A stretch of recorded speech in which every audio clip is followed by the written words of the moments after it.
Shalom Pak Utomo, mari Ibu Bapak kita berdoa. Bapa di surga, Tuhan sumber hikmat, sumber kasih kami dan cinta kami di dalam Yesus Kristus Tuhan yang hidup.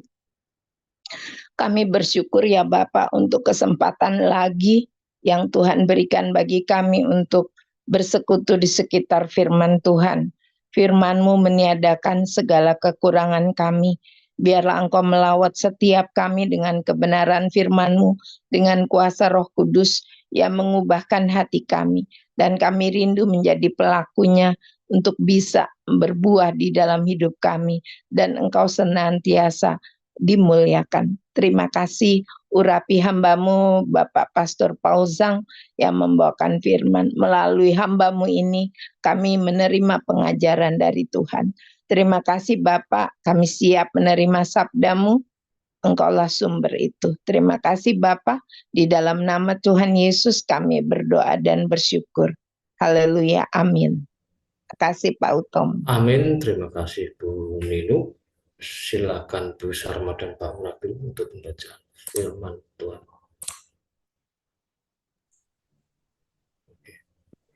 Silakan Ibu.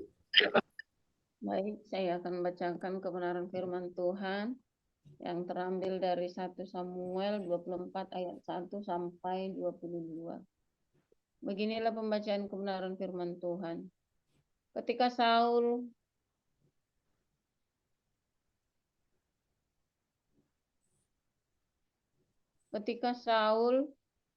pulang sesudah memburu orang Filistin, itu diberitahukanlah kepadanya demikian.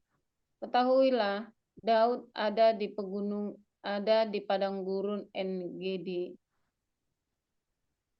Kemudian Saul mengambil 3.000 orang yang terpilih dari seluruh orang Israel, lalu pergi mencari Daud dan orang-orangnya di gunung batu kambing hutan. Ia sampai ke kandang-kandang domba di tepi jalan. Di sana ada gua dan Saul masuk ke dalamnya untuk membuang hajat. Tetapi Daud dan orang-orangnya duduk di bagian belakang gua itu. Lalu berkatalah orang-orangnya kepada Daud, telah tiba hari yang dikatakan Tuhan kepadamu. Sesungguhnya aku menyerahkan musuhmu ke dalam tanganmu, maka perbuatlah kepadanya apa yang kau pandang baik. Maka Daud bangun, lalu memotong punca jubah Saul dengan diam-diam. Kemudian berdebar-debarlah hati Daud, karena ia telah memotong punca Saul. Lalu berkatalah ia kepada orang-orangnya, dijauhkan Tuhanlah kiranya daripadaku untuk melakukan hal yang demikian kepada tuanku, pada orang yang diurapi Tuhan, yakni menjamah dia, sebab dialah orang yang diurapi Tuhan. Dan Daud mencegah orang-orangnya dengan perkataan itu. Ia tidak mengizinkan mereka bangkit menyerang Saul. Sementara itu Saul telah bangun, meninggalkan gua itu, hendak melanjutkan perjalanannya. Kemudian bangunlah Daud. Ia keluar dari gua itu dan berseru kepada Saul dari belakang, katanya, "Tuanku Raja." Saul menoleh ke belakang. Lalu Daud berlutut dengan mukanya ke tanah dan sujud menyembah. Lalu berkatalah Daud kepada Saul, "Mengapa engkau mendengarkan perkataan orang-orang yang mengatakan, sesungguhnya Daud mengikhtiar celakamu? Ketahuilah, pada hari ini matamu sendiri melihat bahwa Tuhan sekarang menyerahkan engkau ke dalam tanganku dalam gua itu. Ada orang yang telah menyuruh aku membunuh engkau, tapi aku merasa sayang kepadamu karena pikirku, aku tidak akan menjamah tuanku itu, sebab dialah orang yang diurapi Tuhan. Lihatlah dahulu, ayahku, lihatlah kiranya punca jubahmu dalam tanganku ini.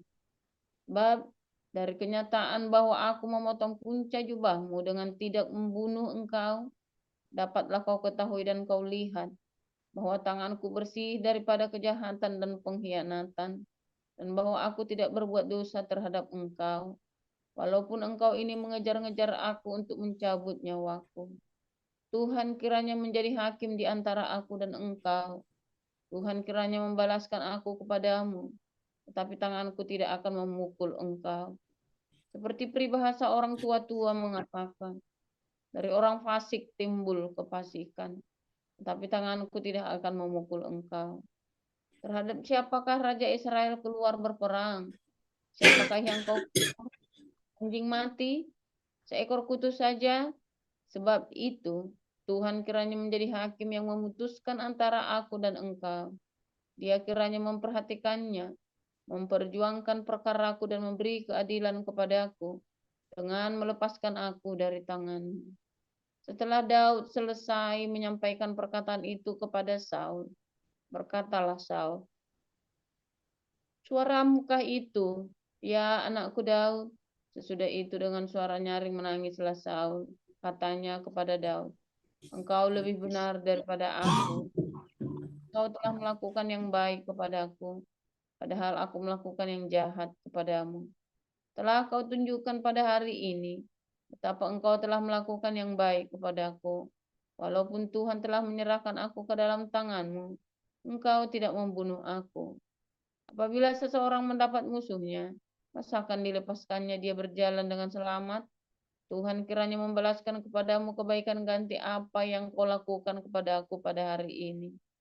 Oleh karena itu, sesungguhnya aku tahu bahwa engkau pasti menjadi raja, dan jabatan Raja Israel akan tetap kokoh dalam tanganmu.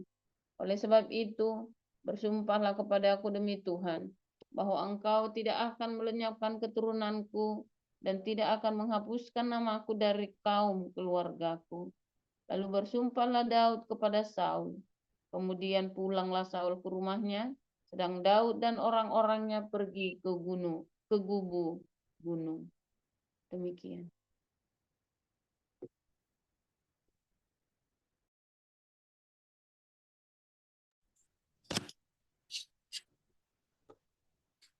Baik, saya lanjutkan Kisah Para Rasul 12 ayat 1 sampai 25. Kira-kira pada waktu itu Raja Herodes mulai bertindak dengan keras terhadap beberapa orang dari jemaat. Ia menyuruh membunuh Yakobus, saudara Yohanes, dengan pedang. Ketika ia melihat bahwa hal itu menyenangkan hati orang Yahudi, ia melanjutkan perbuatannya itu dengan menyuruh menahan Petrus. Waktu itu hari raya roti tidak beragi. Setelah Petrus ditangkap, Herodes menyuruh memenjarakannya di bawah penjagaan 4 regu, masing-masing terdiri dari 4 prajurit. Maksudnya ialah supaya sehabis Paskah ia menghadapkannya ke depan orang banyak. Demikianlah Petrus ditahan di dalam penjara, tetapi jemaat dengan tekun berdoanya kepada Allah. Pada malam sebelum Herodes hendak menghadapkannya kepada orang banyak, Petrus tidur di antara 2 orang prajurit terbelenggu dengan 2 rantai. Selain itu, prajurit-prajurit pengawal sedang berkawal di muka pintu.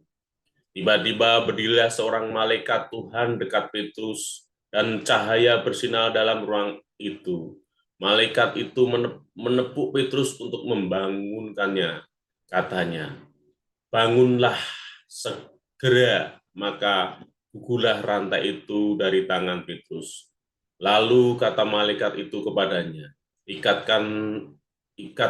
ikatlah pinggangmu dan kenakanlah sepatumu. Ia pun berbuat demikian. Lalu malaikat itu berkata kepadanya, "Kenakanlah jubahmu dan ikutlah aku." Lalu ia mengikuti malaikat itu keluar, dan ia tidak tahu bahwa apa yang dilakukan malaikat itu sungguh-sungguh terjadi. Sangkanya ia melihat suatu penglihatan.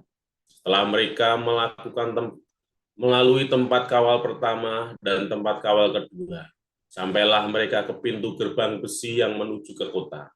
Pintu itu terbuka dengan sendirinya bagi mereka. Sesudah tiba di luar, mereka berjalan sampai ke ujung jalan. Dan tiba-tiba malaikat itu meninggalkan dia. Dan setelah sadar akan dirinya, Petrus berkata, "Sekarang tahulah aku benar-benar bahwa Tuhan telah menyuruh malaikatnya dan menyelamatkan aku dari tangan Herodes dan dari segala sesuatu yang diharapkan orang Yahudi. Dan setelah berpikir sebentar, pergilah ia ke rumah Maria, ibu Yohanes yang disebut juga Markus. Di situ banyak orang berkumpul dan berdoa. Dan ketika ia mengetuk pintu gerbang, datanglah seorang hamba perempuan bernama Rubdi untuk mengetahui siapakah yang mengetuk itu. Ia terus mengenal suara Petrus, tetapi karena girangnya ia tidak membuka pintu gerbang itu. Dan segera masuk ke dalam untuk memberitahukan bahwa Petrus ada di depan pintu gerbang.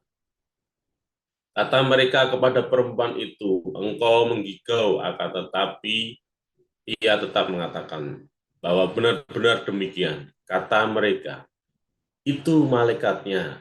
Tetapi Petrus terus-menerus mengetuk, dan ketika mereka membuka pintu dan melihat dia, mereka tercengang-cengang.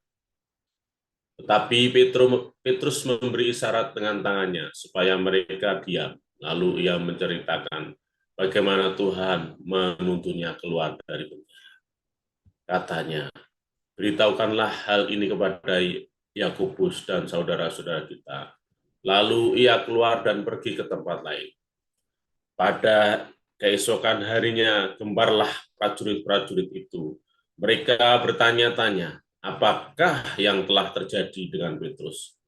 Herodes menyuruh mencari Petrus, tetapi ia tidak ditemukan. Lalu Herodes menyuruh memeriksa pengawal itu dan membunuh mereka. Kemudian ia berangkat dari Yudea ke Kaisarea dan tinggal di situ. Herodes sangat marah terhadap orang Tirus dan Sidon. Atas persetujuan bersama mereka pergi menghadap dia. Mereka berhasil membujuk Blastus, pegawai istana raja, ke pihak mereka.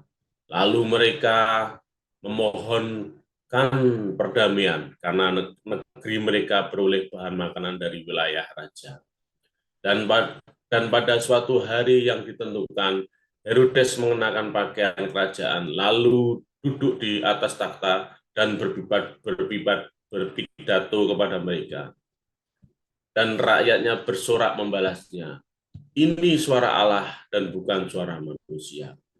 Dan seketika itu juga ia ditampar malaikat Tuhan, karena ia tidak memberi hormat kepada Allah. Ia mati dimakan cacing-cacing. Maka firman Tuhan makin tersebar dan makin banyak didengar orang.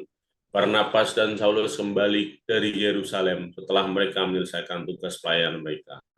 Mereka membawa Yohanes yang disebut juga Markus. Demikian Pak.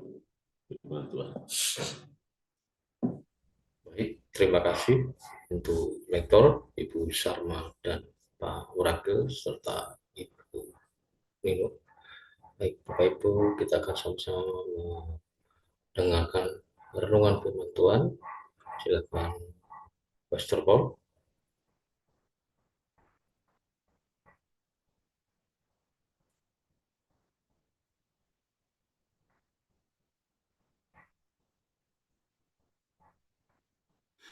Oke, saya nyalakan lampu tadi lupa.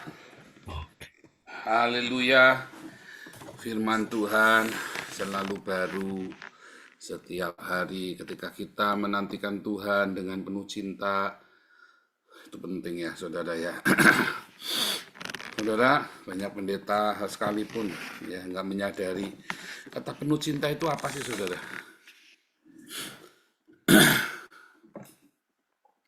Banyak pendeta nggak menyadarinya, Saudara, kata penuh cinta ini. Lalu ada orang yang keras seperti yang dianggap seperti kayak saya ini dianggap tidak ada kasih. Ya, Saudara ya. Jadi bingung ya sekarang nih ya. Apa sih ya ketika orang ini penuh cinta? Apa yang penuh cinta, Saudara? Aku mau ngasih, ngomongnya bisik-bisik. Baca. Itu namanya penuh cinta. Kalau ngomong kayak saya, gundulmu peang. Wah, nggak ada cinta, tidak ada kasih. Nah, Saudara ya, gundulmu peang nggak ada kasih. Apa sih? Tapi nelikungnya minta ampun, Saudara. Fitnahannya ngeri, ngomongnya halus, tapi dari belakang ya, kasak kusuk, hasut sana, hasut sini. Oh, itu hamba Tuhan yang penuh cinta. Cinta gundulmu peang, saudara. Saudara, makanya di komunitas kita nggak boleh ada intrik ya, saudara ya. Intrik, nggak boleh ya. Intrik ada di dalam semua akal-akalan. Nggak boleh, saudara. Iya atau enggak. Dan Anda jangan pernah berpikir saya melakukan intrik. Sebab ketika Anda berpikir saya berintrik, Anda sedang berintrik dengan saya, saudara. Begitu Anda berpikir saya berintrik, Anda sedang berintrik dengan saya. Dan biasanya nanti nyunggal. Kenapa? Karena saya prinsipnya, ya saya belajar selama puluhan tahun. Ya, bagaimana cara mengatasi intrik. Ya jangan berintrik. Cara mengatasi intrik itu jangan berintrik. Kalau kamu tidak biasa berintrik, jangan pernah berintrik, saudara. Sekali yang tegak lurus, saudara. Ya, kalau ada tiang, ya tiang baja yang tegak lurus, saudara. Kamu mau belit kayak apa? Ini tegak lurus, tidak bisa, saudara. Kamu mau belit kayak apa? Tidak bisa. Kalau kamu orang yang punya seperti tali sifat, kamu punya dikayo sune, kamu punya zadek ya kamu tuh lempeng, orang boleh berintrik dengan kamu, nggak akan bisa, saudara. Orang boleh aja berintrik. Orang bilang saya naif. Mereka belum tahu ya, begitu kenal sama saya, mereka pikir saya lurus ya. Lurus ini naif, saudara. Banyak orang berpikir kalau lurus itu naif. Enggak, saudara. Banyak orang lurus tapi naif. Ya, tapi kalau kamu penuh dengan cinta yang melimpah, ya, kamu lurus dan kamu bisa tiba-tiba diberi hikmat, ya itulah yang saya dapatkan. Bagaimana cara menghadapi orang berintrik. Jangan berintrik, jangan ikut. Lurus aja, saudara, lempeng. Ya, dan terus nyatakan cinta. Cinta itu bukan lemar-lemar, gampang dibujuk, gampang, ya sudahlah, ini orang penuh cinta, terus dimanipulasi. Ya, kalau orang yang penuh cinta, kamu datang dengan hati yang tulus, kamu akan mendapatkan banyak sekali cinta melimpah. Tapi orang yang penuh cinta, lalu kamu datang kepada dia dengan segala macam intrikmu, saudara. Orang ini bisa seganas singa Yehuda, saudara. Ya, mau singa ya singa apa ya enggak, saudara. Artinya dia bisa ada sesuatu, dia kan bisa menghanguskanmu, saudara. Dan kamu akan kepahitan sama dia, kamu pikir dia jahatin kamu. Padahal kamu yang kebanyakan intrik sama dia, ya dengan orang yang penuh cinta ini, dan orang ini penuh cinta yang melimpah, dan Tuhan lindungi dia. Lalu kamu hangus, kamu yang salah, saudara. Iya kan? Jangan berintrik dengan orang yang penuh cinta, saudara ya. Orang yang tulus, yang hangus kamu, saudara. Waduh, saya sudah melihat, ya, saya sendiri merasa dilindungi oleh Tuhan ya. Waduh, ini kalau bukan Tuhan, apa dong namanya? Ya kan? Lalu ada orang-orang yang mengatasnamakan Tuhan negur saya, saudara. Pak Paul, Tuhan berkata, kamu itu sesat. Sebentar. Ngomongnya bagaimana? Ngomongnya bagaimana? Iya tadi Tuhan ya bilang gimana ngomong Paul, misalnya ini ngomong Yono. Itu si papa ul sesat ngomongnya gitu. Oh, tak gituin sekalian, saudara, tak bully sekalian ya. Saya tanya, yang sesat di mana? Itu udah kamu nggak mau debat, bukan? Saya pengen tahu saja yang mana yang sesat. Yang mana yang sesat, kamu tunjukkan satu. Bilang Tuhanmu, tunjukkan satu yang sesat yang mana. Nah, nanti baru kita bicara, supaya saya bertobat. Ya pokoknya kamu sesat, ya mananya yang sesat. Nggak bisa jelasin dia, saudara ya. Nggak bisa jelasin, cuman bisa ngomong kamu sesat yang mana yang saya sesat, saudara. Apakah saya pakai pakaian mewah? Apakah saya mengajarkan kamu untuk menolak Yesus Kristus sebagai Tuhan dan Juru Selamat? Apakah saya maling uang donasi? Yang mana yang saya sesat ini? Nah, kamu harus bilang spesifik, jangan ngomong cuman kamu sesat. Tuhan bicara kamu sesat, gundulmu yang Tuhanmu gundul. Ya itu harus Tuhanmu gundul, saudara. Jangan kata-kata kamu bawa-bawa nama Tuhan ya untuk mengutuki orang, saudara. Karena apa yang kamu ucapkan akan berbalik kepadamu. Ya, itu serius, saudara. Oh, aduh, saudara ya, saya di Belanda ini dari awal saya masuk sudah geger, saudara. Paul sesat, hati-hati. Bahkan dosen saya saja kirim WhatsApp ya ke Pak HW. Paul sesat. Tetapi si sesat inilah yang Tuhan berikan kasih karunia. Nah, ya, saudara ya. Syaratnya apa, Pak, supaya bisa kayak Pak Paul? Ya, syaratnya kamu kalau difitnah kamu jangan jawab. Kalau difitnah kamu jangan bales. Oh iya, Pak, saya nyatanya baru diomongin sedikit, wah udah, aku tak keluar dari yayasan. Baru kamu gesekan dikit, belum difitnah kayak saya. Aku tak mundur. Ya, saudara ya. Baru kecentok dikit. Ya kan? Oh, ini masalahnya harga diri, Pak, prinsip. Nah itu, masih mahal, masih dicicil. Bayangin, saudara ya, sudah hampir 4 tahun kamu belum lunas. Aduh, saudara. Pak Utomo, piye Pak, cicilan sudah lunas belum, Pak Utomo? Aduh, gawat, belum. Waduh, mumet dah saya. 4 tahun belum lunas, Pak Utomo, saudara. Untung aku, saudara ya. Nanti kita lunasi, Pak. Kita lunasi ya, Pak. Lunasi, cicil harga diri, dicicil orang lunas. Nggak benar semua ini pengikut Nabi 26. Harga diri ini kelarangan, cicilannya kokean. Cicilannya kebanyakan kamu sih. Ya. Kamu tuh cicilannya kebanyakan. Ya. Harga diri nggak lunas-lunas, ya. Repot. Saya mau dimaki orang, ada anak muda, anak kemarin sore maki-maki saya. Sebentar. Ya sudah, ini kan hanya project, nothing tulus kan. Yang penting saya tidak mau dengan cara kerja kamu, tanpa harus marah, saudara. Ya, ada satu orang saya drop, saudara ya, untuk kita kan lagi bikin event. Ya, orang ini lagunya minta ampun, saudara ya. Ya pokoknya saya drop. Marah, saudara ya. Dia membebeki ke sana kemari, wah saya dimaki-maki.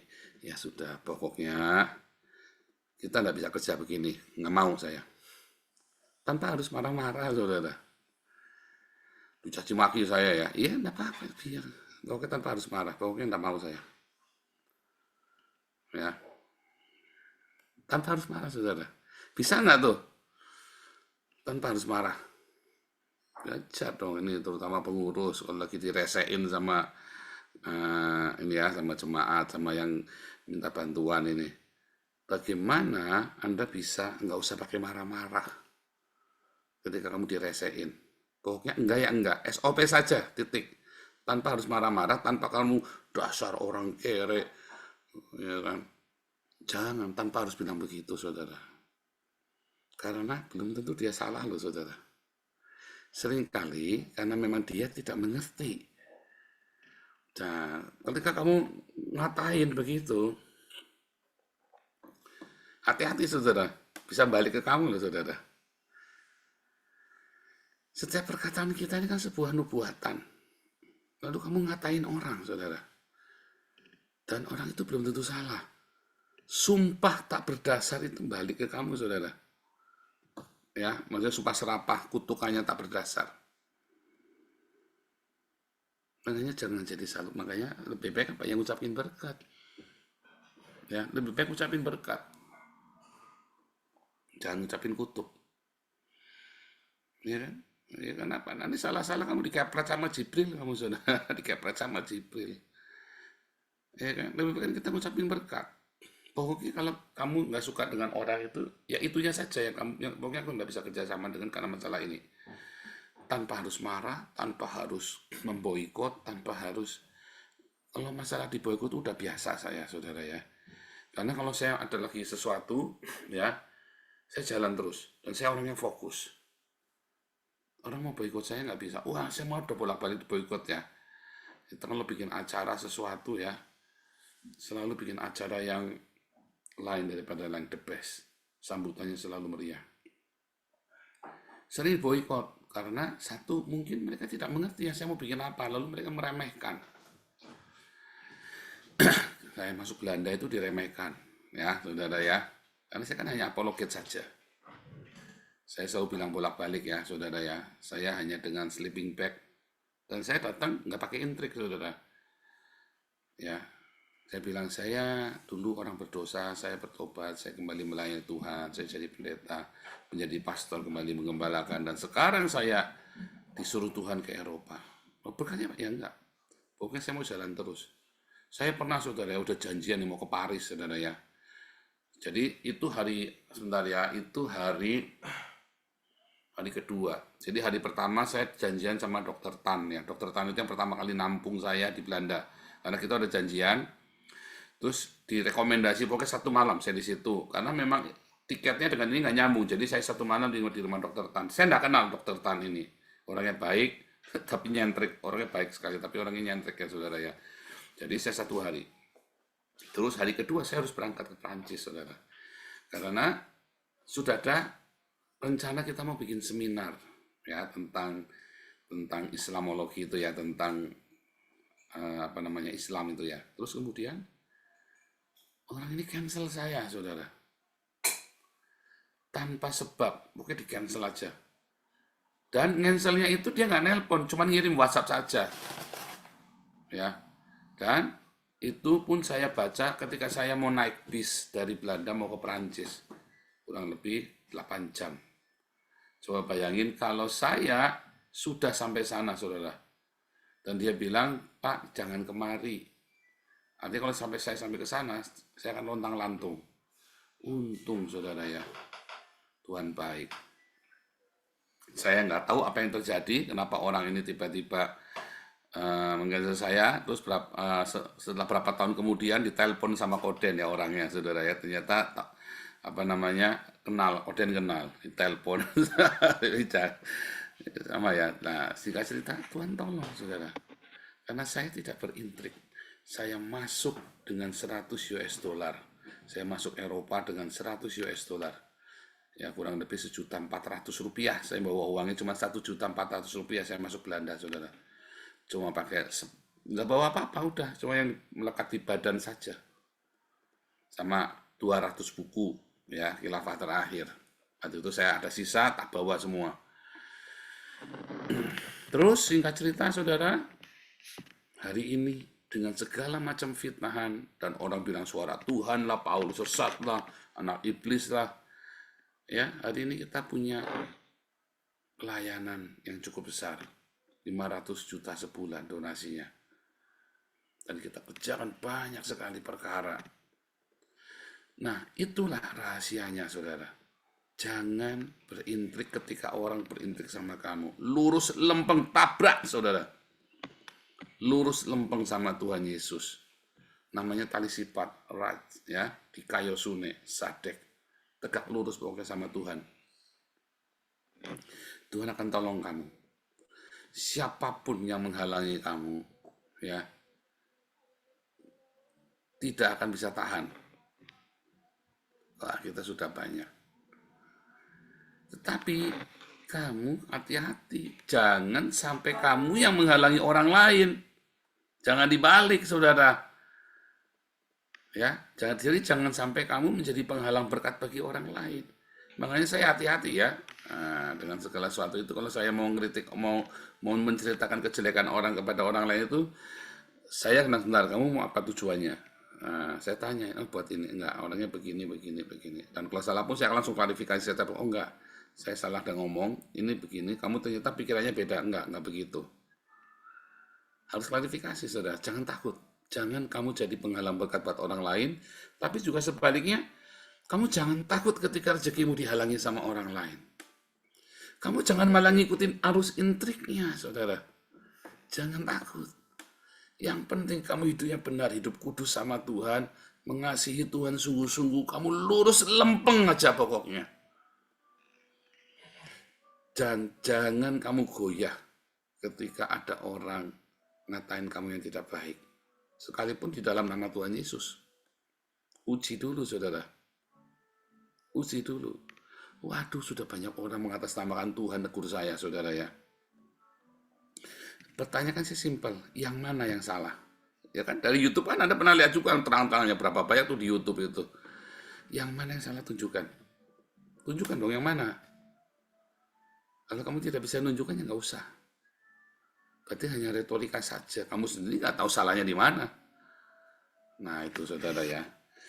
Nah jadi jangan mudah mendengarkan ocehan orang lain. Kamu kendor nanti. Ya kan, kita kan orang, kita sudah percaya Tuhan. Ya kemarin hari Sabtu saya bisa tentang iman, tapi sayang ininya kurang ini ya. Suaranya saya nggak tahu ini lagi saya cek bisa dikerasin apa enggak. Saya cerita tentang iman ya dari Kejadian 4. Saya pernah cerita ya, Kain dan Habil itu ya.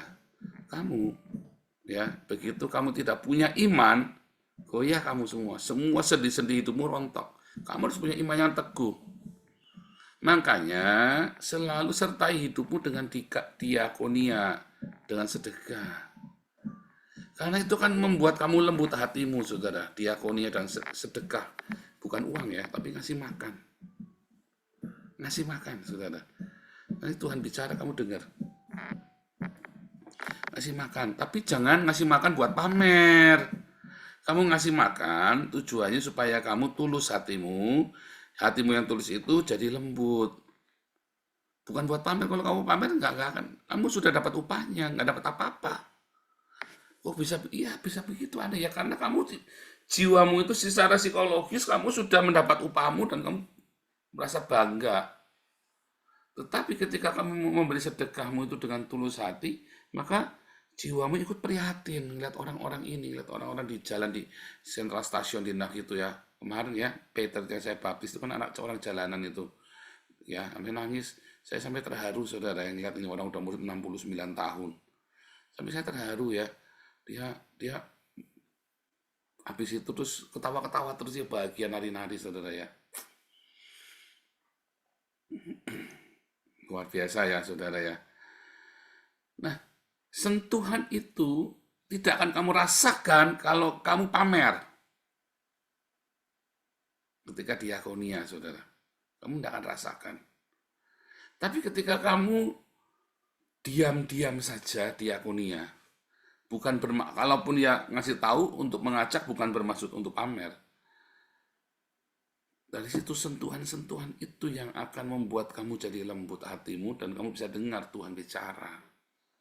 Jadi bukan Tuhan bicara ngawur. Nanti kepret sama Jibril kamu nanti, saudara, asal ngomong Tuhan bicara. Ya, hati-hati, saudara ya.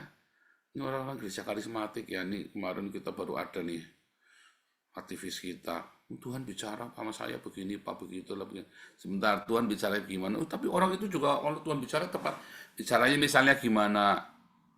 Ya, kamu nggak bisa tunjukkan kan yang mana kan? Ya kan? Kenapa? Ya karena dia bicara secara universal. Bukan Tuhan bicara, dia bikin suatu nubuatan yang universal. Yang orang nggak usah percaya Tuhan saja, bahkan nggak usah orang di dalam Tuhan, orang ateis, bahkan nggak usah lulusan kuliah. Bisa, dia asal ngeliat aja sebentar, dia ngomong yang universal. Di jalan, banyak kejahatan. Ada banyak roh jahat di depan rumah itu. Itu anak indigo tuh. Oh, di depan, kenapa nambah keluar rumah? Soalnya di depan banyak setan, banyak orang jahat.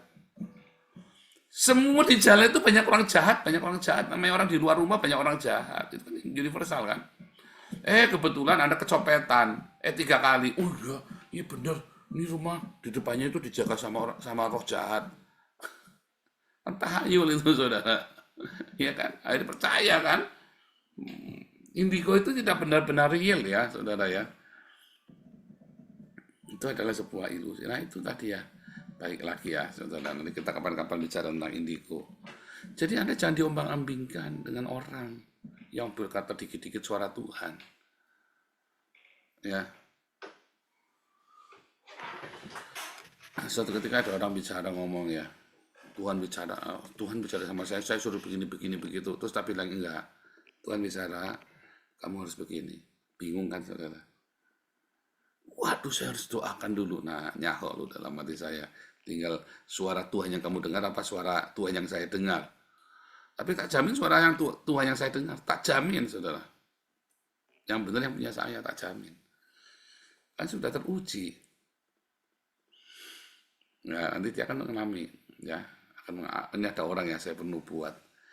Ya, yang ikut kelas profetik ngerti yang saya maksud, saudara ya. Artinya ada pertanggungjawaban di situ ketika saya bilang suara Tuhan. Itu ketika saya menamakan nubuatan atau suara Tuhan, itu ada pertanggungjawaban, nggak ngawur. Jadi kamu jangan mudah terpengaruh. Tuhan bicara, ujilah segala sesuatu. Peganglah yang baik. Diuji dulu siapa yang ngomong. Ya, kalau ngomong selalu tepat, iya ngomong apa contohnya? Nah, ya kan? Harusnya apa yang mana? Jadi hati-hati saudara ya. Hati-hati sekali. Jangan dikit-dikit ngomong suara Tuhan. Tuhan bicara. Tuhan bicara. Saya kalau ada orang ngomong gitu dikit-dikit ini Tuhan bicara. Tuhan bicara. Saya rada ilfil saudara ya. Tuhan bicara. Dikit-dikit Tuhan bicara. Ya saudara ya, hati-hati saudara ya dengan kata-kata Tuhan bicara. Saya kalau sini ketemu banyak ini, kita kan kerjasama dengan banyak orang ya. Saya ring Tuhan bicara gitu ya, dikit-dikit ya. Kalau bilang saya Tuhan bicara, kamu nanti keder kamu nanti. Tapi bilangnya Tuhan bicara. Nah itu ya saudara ya.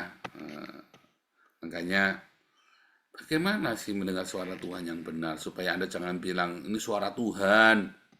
Ya Anda harus takut akan Tuhan benar-benar saudara hidupnya mulai dari sedekah dulu. Ya itu ada pelajaran pemuritan mendengar suara Tuhan ya. Kamu harus punya rema yang melimpah supaya Tuhan bicara. Untuk punya rema yang melimpah itu Anda harus bersedekah dengan rajin, dengan sekuat tenaga, tanpa pamrih. Masalahnya buktinya Anda pamrih apa? Begitu kamu nggak dihargai dikit ya, langsung mutung. Berarti kamu pamrih. Makanya kamu nggak rema-rema. Aduh saudara, ikutilah petunjuk di embun pagi ini ya. Kamu tuh nyepelein sih. Kalau saya bilang hati yang tulus, kamu nyepelein sih. Kamu punya agenda pribadi sih kalau pelayanan. Makanya nggak jadi-jadi. Ya. Kamu nggak jadi-jadi. Kenapa kita sini jadi ya? Karena kita tulus, kita nggak urusan orang ngomong apa. Kalau ngomong sakit hati mah, diturutin bisa sehari 10 kali kita sakit hatinya, bisa muntah darah, saudara ya. Anda kalau ngerti ya, rasain di WhatsApp ya, misal kamu nih lagi kenalan sama orang, ya kamu lagi mau kerja nih, ngelamar kerja di sebuah kantor nih, misalnya nih, apa namanya, kamu berharap mau terima kerjaan, lalu dosenmu tiba-tiba kenal sama kantornya tuh di WhatsApp. Rasanya gimana tuh saudara? Saya 2 kali tuh digituin sama dosen saya ya. Saya 2 kali saudara ya, digituin sama dosen saya. Direkomendasi tidak baik. Dan kenyataannya saya baik saudara ya. Terbukti saya baik. Terbukti saya baik ya. Saya sampai kaget hanya karena sentimen. Ini kan wajar saudara ya. Sama dosen sendiri loh saudara ya. Ya, tetapi nyatanya buktinya kan gitu. Kenapa? Karena saya tidak mudah goyah. Orang boleh ngomong apa aja yang jelek tentang saya. Jangan marah. Nggak usah marah, nggak usah jengkel. Dulu yang pertama saya marah, kepahitan ya saudara ya. Yang pertama. Tapi setelah saya mengerti, yang kedua, saya ketawa sampai saya buat bercandaan sama Pak Iman. Itu kan dosen saya. Kalau saya sesat berarti gara-gara dia. Yang ngajarin dia kok. Saya bilang begitu sama Pak Iman. Yang sepertinya sesat kan dia ngajari saya, dia dosen saya. Ngatain saya sesatan berarti kan dia yang bikin saya sesat. Ilmunya saya dari dia kok. Ya bercanda gitu ya. Marahnya enggak, tak telepon udah nggak diangkat saudara ya. Tak telepon nggak diangkat. Nah, sengaja saya mau bercandain. Karena dia dulu yang sempat ngelesin saya bahasa Jerman. Karena dia pernah kuliah di Jerman ya. Ini ya. Ini saksinya Pak Iman, makanya saya ngomongin karena ada nyata, saya nggak ngedupres ya, ada Pak Iman, yang terima Pak Iman sendiri. Itu cerita lama ya, saya udah bolak-balik cerita. Tetapi yang paling penting, suara Tuhan yang kamu dengar itu saudara, selalu harus membuat sebuah merekonstruksi. Sekalipun itu tajam suara kenabian, suara yang pedas, tapi harus merekonstruksi, bukan cuma ngutukin orang. Kalau kamu cuma ngutukin orang, namanya kamu lagi jengkel. Tapi harus merekonstruksi, bahkan menjadi berkat. Tetapi tidak semua yang baik-baik itu suara Tuhan. Ya, asal ngomongnya baik-baik, ya pasti suara Tuhan. Suara Tuhan itu selalu baik, siapa bilang? Enggak juga, tapi selalu merekonstruksi. Kalau kamu lakukan, bukannya mencaci maki tok ya, tapi merekonstruksi.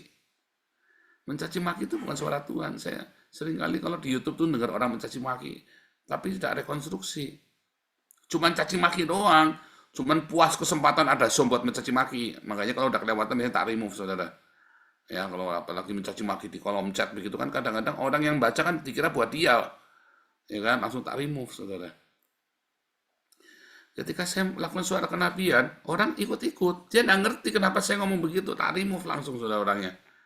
Kamu tahu nggak kenapa saya melakukan ini? Dia nggak tahu, dia cuma maki-maki itu aja, ngomong-ngomong kotor aja, teriak-teriak tanpa dia ngerti, langsung tak remove, saudara. Kalau nggak tak silent. Dia tahu nggak ketika saya ngomong sesuatu, nah jangan ikut-ikut, saudara ya. Bukan sesuatu kata yang keras itu adalah selalu suara Tuhan. Jangan berkata suara Tuhan itu selalu galak, selalu maki-maki. Tapi juga bukan yang lembut-lembut itu pasti suatu, enggak juga, saudara. Sama saja. Yang penting ada rekonstruksi di situ. Suara Tuhan, kenapa Tuhan bicara sama kita? Untuk menuntun dan merekonstruksi, mengkoreksi. Tetapi bukan maki-maki atau bukan cuma buat ngangkat-ngangkat kamu. Ya, hati-hati, saudara ya. Makanya dimulai dari sedekah hati yang tulus. Bersedekah dengan hati yang tulus, dijaga. Itu taunya tulus dari mana? Ketika sedekahmu kemudian dikritik orang, kamu jengkel enggak? Nah, ketika kamu jengkel, nah di situ ternyata kamu tidak tulus, kamu pamrih, kamu ingin dihargai orang, ya. Tuhan Yesus memberkati.